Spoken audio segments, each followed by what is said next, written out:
So then let's move over to a few last odds and ends. And again, still in the scenario in which PTH is suppressed and there is no calcitriol excess or vitamin D excess, more broadly speaking. And so immobilization is one that we can talk about next. In this scenario, we have hypercalcemia, again, with a suppressed PTH in a patient who has had some period of prolonged immobilization. The treatment for this, we often say, well, mobilize the patient is often impractical. We see this scenario pretty commonly, I would say, in the ICU, especially in patients who were on CRRT, where they had normal calcemia during that continuous modality because CRRT, when calcium was in excess, was removing calcium from the patient. And then when you switch to an intermittent dialytic um, strategy where you do not have the luxury of renal function to excrete the excess mobilized calcium, where this manifests, right? So we have plenty of immobilized patients in the ICU. They're not in large part getting hypercalcemic, and the defense against that is their renal function. They excrete the calcium, right? But all of those patients are getting demineralized bone. They're losing bone mass for those weeks of ICU stay. Again, the CRT patient has that luxury of continuous calcium clearance, but when you switch them over to the patient who has AKI, over to an intermittent modality, that's when you start to manifest these hypercalcemic intervals between dialytic therapies where we're dialyzing them against a lower calcium bath and we knock it down. Okay.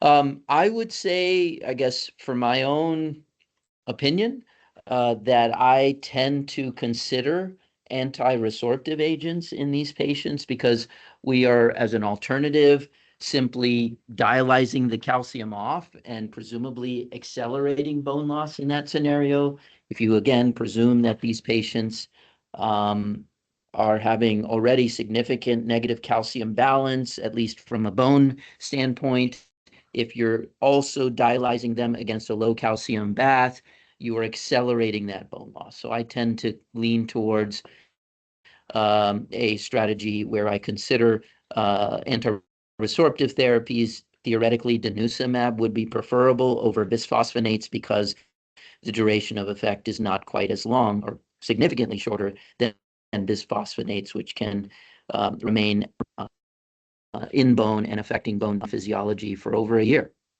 Moving on, let's get to a classic sort of, but now rare scenario, classic in that it shows up in board exam questions. Milk alkali syndrome is not something we see as much these days because we have now, instead of Tums, we manage peptic ulcer disease and gastritis with much more effective alternatives, H2 blockers and PPIs. But again, this does show up on occasion on a board exam, and then rarely you might see a scenario in which milk alkali syndrome is a reasonable element in your differential diagnosis. In terms of presentation, these patients are hypercalcemic, and as the name implies, the alkali, they do tend to have a alkalosis. And that is often because the exogenous calcium is given with base. Calcium carbonate, calcium acetate is also calcium plus alkali, calcium citrate. Again, that's calcium plus alkali. And so you have those two elements of the clinical presentation that also interact with each other. We'll talk about that in the conversation around pathophysiology or etiology. So renal insufficiency is often an element of that. Remember, this should be a common theme that now you understand. I've made the point that when you have intact renal function, that's a pretty reasonable defense against hypercalcemia. And when you lose GFR, many times an underlying hypercalcemic syndrome becomes overt in that context. So renal insufficiency, volume depletion can be a part of this clinical picture as well. And then, of course, PTH is going to be suppressed because, again, this is exogenous calcium intake, which is driving the serum calcium up. And then because calcium tends, these patients can present with a lower serum phosphorus unless they concomitantly have severe renal insufficiency. Okay, so then let's talk about pathophysiology. Again, hypercalcemia is driven by the exogenous calcium intake. The alkalosis is in part because you're taking in alkali. But then there's this feed-forward mechanism whereby the interaction between calcium and alkalosis drives or accelerates this presentation. So we see that hypercalcemia, right? Or I should say more specifically, calcium binds the calcium sensing receptor. We should recall at this point that um, that can act as a salt wasting stimulus, right? Because we describe the fact that activation of the calcium sensing receptor, as in one of the Bartter syndromes, can inhibit transport in the thick ascending limb.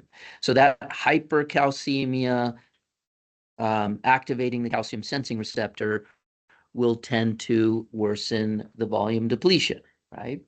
So there's also water loss. We've talked about in hypernatremia. There are two electrolyte disturbances that are acquired causes of nephrogenic diabetes insipidus, hypercalcemia being one of them, and low serum potassium or potassium depletion being another, right? So you have both water and salt loss that are facilitating this volume contraction. That volume contraction decreases my GFR, accelerating that accumulation of ECF calcium excess, right?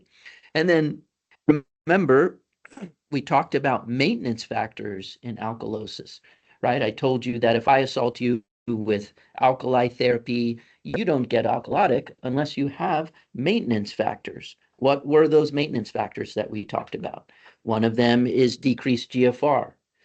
The other is the volume depletion itself, right? We said that volume depletion of any cause increases proximal tubule salt and water reclamation, as well as the reclamation of all filtered solutes, including calcium and bicarbonate, right? So all of those things will be reclaimed more avidly when you get volume depleted. So volume depletion, reduced GFR are maintenance factors for alkalosis. The other that we talked about and emphasized in great in great detail is K depletion, right? Alkalosis itself may also interact with TRPV5 channel activity. TRPV5 is your distal convoluted tubule transporter, right? That mediates apical transport of calcium. We're going to talk about magnesium in a later Esquelita. Maybe it's time to start familiarizing yourself with these two transporters. I often use the M of TRPM6 to recall the fact that TRPM6 is your main apical magnesium transporter in the DCT, and then TRPV5 is your other one, and it reclaims calcium. Okay, so TRPV5 channel activity may be affected by acid-base homeostasis. Said a different way, we talked about hypercalciuria being a consequence of metabolic acidosis and one of your players in causing kidney stones, right? Metabolic acidosis causes a predisposition to kidney stones through numerous mechanisms. We're backtracking here, reinforcing concepts, right? So metabolic acidosis demineralizes bone. Bone is a body buffer, right? So calcium and phosphorus is released. Metabolic acidosis reduces citrate excretion rates. Citrate is a good guy, right? That's proximal tubular physiology. Right, Alvin? Yeah, we've talked about that. Okay. The other way that metabolic acidosis can cause hypercalciuria is by reducing the function of TRPV5. Okay. The inverse, metabolic alkalosis, would increase TRPV5 activity. increasing the predisposition to hypercalcemia because I'm reducing urinary calcium excretion, right? TRPV5 is upregulated, calcium excretion rates go down, and that would potentiate hypercalcemia. Everybody get that? We've created some robust knowledge networks from nephrolithiasis. And is it direct metabolic acidosis causing decreased TRPV6 activity, or is it through the PTH being decreased from the demineralization of bone? you're saying that because I have, remember again, metabolic alkalosis, so PTH is suppressed, right? In this scenario, PTH is suppressed, right? And so if PTH is suppressed, then what would it do to TRPV5 activity? Less. Yeah, so less activity. And so then I would be hypercalciuric, right?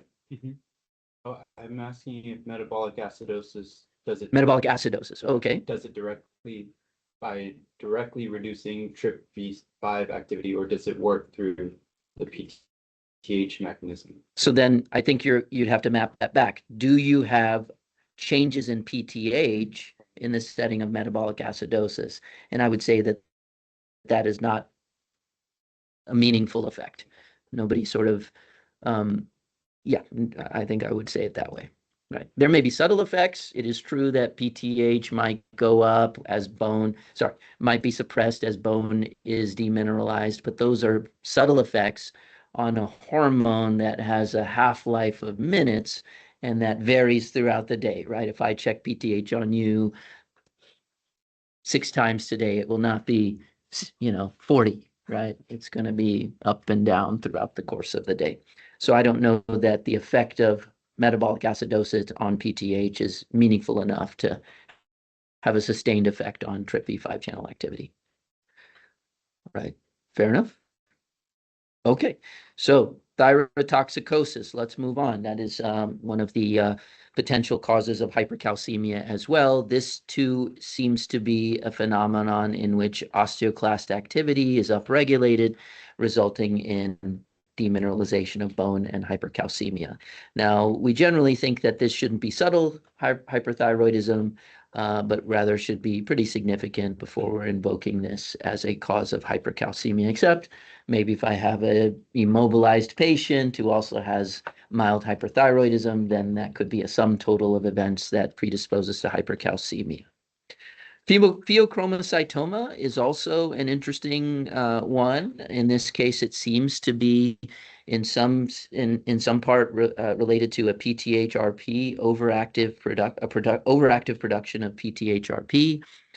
So this is sort of an etc. I guess I can say, in which PTHRP is going to be modestly elevated in pheochromocytoma, potentially again through increases in osteoclast activity, as well as increasing reclamation of calcium through engaging the PTH receptor, which we just reviewed with Naveen's question, right? PTH receptor, PTHRP is an agonist at the PTH receptor, just like PTH, and will increase the reclamation of calcium through multiple events, right? We focused on TRPV5. Let's just reinforce the other transport processes that are regulated by PTH.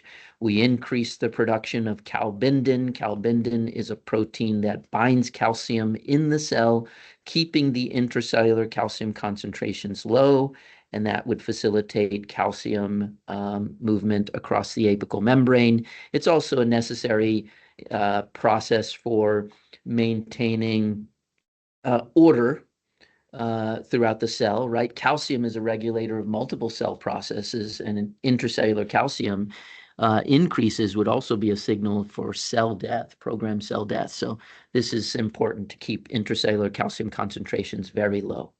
And then you increase basolateral transport through this calcium ATPase transporter. Okay.